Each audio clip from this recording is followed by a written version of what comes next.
আজকে সকালের টিফিন হচ্ছে মার আর আমার দই চিড়ে কলা। তো নমস্কার, রেসিপি সংসার নতুন একটি ব্লগে আপনাদের স্বাগত জানাই। আবার চলে আসলাম নতুন একটি ব্লগ নিয়ে। আজকের একটা নতুন জিনিস করব, মানে আমাদের ঘরে নতুন এটা, বেগুনে মশলা ভরে বেগুনটা আর কি কষা করব। বেগুন ভারবা বেগুন যেটা বলে আর কি।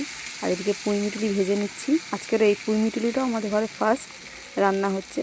আর ওদিকে ডাল করেছি, পুঁই শাক ডাঁটা দিয়ে ডাল করেছি। তো ভিডিওটা আজকে বেশি বড় হবে না, কারণ সকালে আমার ভুলের জন্যে সমস্ত শ্যুট করা এগুলো সব ডিলিট হয়ে গেছে ভিডিওগুলো।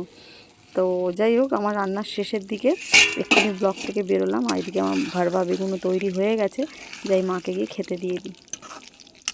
সত্যি কথা বলতে আমি এই ভারবা বেগুন কোনো দিন ট্রাই করিনি, রান্নার দিক দিয়ে ট্রাই করিনি, আর খেয়েও দেখিনি কোনো দিন কোথাও। তো টেস্টটা আমি ঠিক বলতে পারবো না, আমার মতন করে আমি তৈরি করেছি।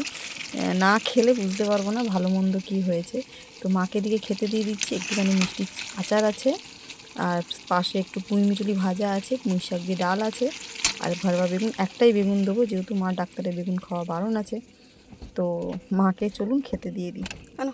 ভিডিওটা আর বেশি বাড়াতে পারলাম না, এখানেই শেষ করলাম। যদি ভালো লেগে থাকে লাইক কমেন্ট শেয়ার করে সাবস্ক্রাইব করে পাশে থাকবেন, কেমন? আবার আসছি, ততক্ষণ সবাই ভালো থাকবেন, সুস্থ থাকবেন, সাবধানে থাকবেন, টাটা। হ্যাঁ, চাটনি এদিকে একটা বেগুন। হ্যাঁ।